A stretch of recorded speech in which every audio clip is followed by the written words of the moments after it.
It's that time. You are officially in Alert Zone. Welcome to the Alert Zone TV. I'm the Wizard Uncle James. I would love for you to become an active citizen. You already know what to do. Shout out to my baby for my mug, my Texas mug, my firearm mug. She know I love the Second Amendment and I love firearms. So I have to mention her every time I do a video, and I have this mug. And tonight,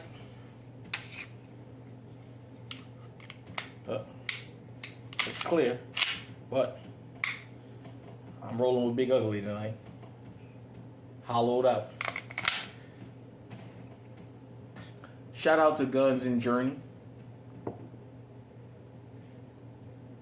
I wanted to talk about encounters with law enforcement. First off, if you got sensitive ears, or you one of those people that get your feathers ruffled behind this topic, just stop the video. For everybody else, come on. You guys know this is our second channel. We had high alert be locked out because I showed the bullfight in Mexico and the bull dying, all that YouTube politics. And then we started this channel, and I still bought the same content in the sense of the message don't change. When I talk about encounters with law enforcement, I want you guys and girls to think about something. We are here legally armed. Philando Castillo, rest his soul, is the poster child for why we need to have these kind of discussions. That man was legally armed. He did everything he was told to do, and he lost his life because the officer got him to reach. Even though the officer asked for his ID, the officer got him to reach so he could shoot him.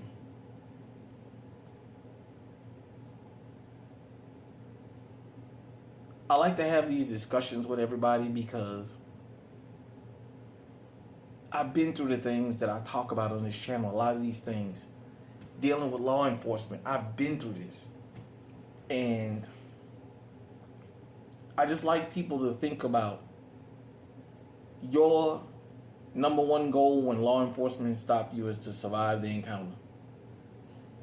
For all American citizens, it's becoming tougher and tougher. I live here in the Midwest, and I've seen the little ploy they pull here because, let me racialize this for a minute, the Midwest is predominantly white. It's not predominantly black. So they may not kick their ass up here. They use OWI or DWI to railroad them here. Now, a lot of times people win their cases in court, but still, when they feel like you done asked them about, why you want to do this, and that, and your rights, they just railroad you up here with a DWI or OWI, whatever you want to call it. And so for everybody, another reason I talked about this, or I'm talking about this tonight, is Officer Josue Garriga of the former officer of the Jackson County Sheriff's Office, was arrested, I believe it was last week, for having an indecent relationship with a minor that he met in church, of all places. Hold on. Sorry about that, everybody. So, I'm going to play a little something. Fair use. I want everybody to listen to this. U.S. Cellular Prepaid lets you pick a plan that fits your needs. Fair use, everybody. Fair use. Accused of inappropriate behavior with a 17-year-old. This is 34-year-old Josue Garriga III. He was arrested today.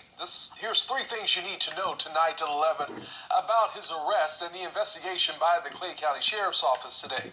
This all started when the girl's mother contacted the Sheriff's Office after finding, quote, inappropriate communications on her child's cell phone this month. According to detectives, the former officer was in contact with the girl over the past 5 months, online and in person. Garriga is facing several charges tonight, including unlawful sexual activity with a minor. He was hired by the Jacksonville Sheriff's Office in 2018 and has since resigned. He's being held tonight on a $375,000 bond. Now, if his name sounds familiar, it's because he was involved in several high-profile cases while he was employed with the Jacksonville Sheriff's Office. He was cleared in the 2019 shooting death of FAMU student Jamie Johnson. The state attorney's office ruled that Garriga's actions were justified and that he feared for his life during that traffic stop. That case led the city of Jacksonville to settle with Johnson's family for $200,000 late last year. And earlier this year, changes were made so that constitutional officers like the sheriff are included in liability settlements. Sheriff T.K. Waters says he was not consulted on that settlement. And Garriga was identified as one of the officers who arrested Lakean Woods, another high-profile case. This interaction with Woods and the officers went viral last September. Several officers were seen beating and handcuffing Woods. And the Department of Justice concluded back in November that the officers' use of force did not constitute a violation of federal criminal civil rights. Now, according to the Clay County Sheriff's Office, this investigation is ongoing. It remains open right now. They are asking anyone with information on the incident or any other inappropriate interactions between Garriga and children to contact them. You can reach the Clay County Sheriff's Office at the number you see right there on your screen. We also have it in our web story. Okay, everybody. You guys heard. You can go research it more. The student he killed from FAMU. He pulled this guy over for a seatbelt. It turned into him getting the guy out of the car, and, the rest is history. But I want you guys to understand something. A seatbelt charge, or a seatbelt ticket, does not warrant an officer to remove you from the car. But when I tell you these guys and girls, I wouldn't talk about this if I didn't think it was important and it didn't keep happening. I'm not making this up. I'm not making it up out of thin air. I'm not anti-law enforcement. I'm pro-justice. But you know what? I'm pro-Second Amendment. And because I'm pro-Second Amendment, I'm telling you what you and yours need to do to survive these encounters, because it's dangerous for everybody right now. But he killed that kid and he got away with it. And then he helped beat that other kid. Now, what you guys didn't see in that report is the racial text that he sent, because Josue Garriga looks black, but I don't know if he's Puerto Rican or Cuban, but he's Hispanic. And he said some really vile things about black folks. You guys are welcome to research that. That's not what this is about. Then he goes, you guys will find out as you research more. This little girl that he met in church, that he was having inappropriate relationships with, they already have all the nasty pictures he sent her and all the pictures he made her send him. So there's way more to this story. You just research it on your own. What does that have to do with us in the Second Amendment? These are the kinds of people that's pulling you over on the side of the road. These are the kinds of people that have badges on. When I'm telling you, you got to be strategically armed up here to outsmart these guys and gals. I told you, and I'm going to continue to tell you, when you are stopped by law enforcement in this country, you are behind enemy lines. You make your encounter as short and quick as possible. The longer you're there, the longer potential for something to happen. And it's happening across the spectrum to all communities, and people don't like it. Listen to what I'm telling you. I've been through all this stuff before. I know what I'm talking about. Just like officers say when they use force, well, I don't know who you are. I don't know what your intentions are. The same goes for them. When a police officer stops you, you think their intentions are good. You would like to think that. But I wouldn't be showing you this. I wouldn't be having this discussion if things like this didn't keep happening. And it keeps happening. Alabama, the guy changing his tire. The next thing you know, he wind up tased. And when that female officer found that gun on him, turns out that was his gun and he had a permit for it. They had charged him with being a felon in possession of a firearm. They didn't run his information because they would have knew his gun was legal and he had a permit for it. I seen a case of an officer right there on the body camera break the seal of an alcohol bottle and pour it out, and then arrest the man for drinking and driving. When she on her body camera, you can see her and hear the seal breaking. Stop letting these body cameras make you feel comfortable, because these guys and girls feel comfortable enough to do this stuff on camera. So that tells you the kind of machine you're up against. This is not a rant against law enforcement. This is just a warning to you, the law-abiding citizen. Just like us owning these firearms, we got this anti-gun crowd. A lot of these people that sheriffs and cops around and law enforcement in this country, they're part of that anti-gun group. Believe me, they love it just as much. Because you think about this. If they didn't have to worry about citizens having these, you think they're brutal even with knowing some of us have these. How bad do you think they would be if they knew every time I stopped somebody that was in a firearm in the car? The only person who had a firearm was them. They would be 10 times as brutal as they are.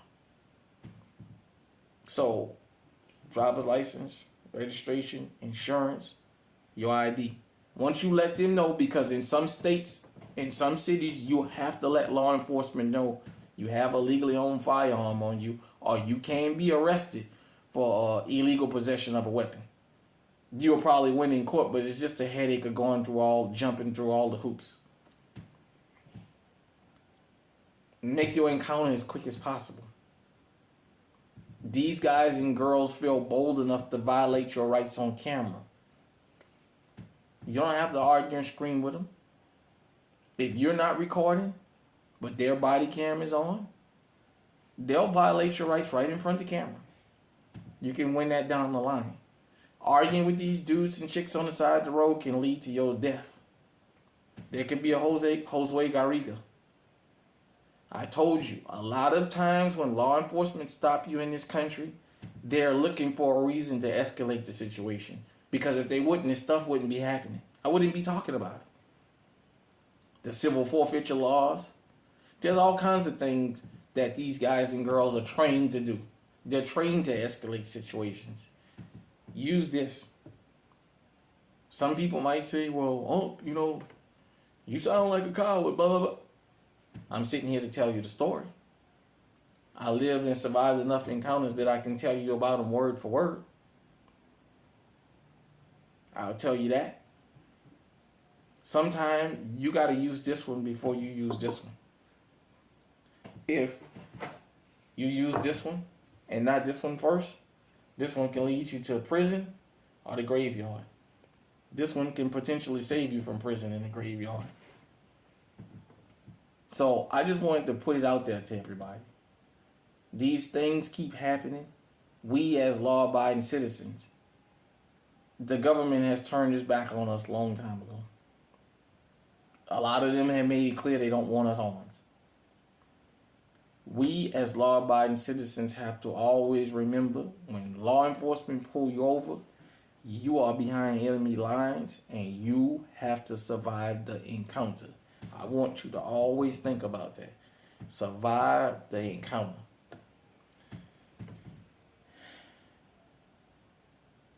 Hit me in the comment section. Let me know what you think. Until next time, everybody, stay safe, stay armed, stay on high alert.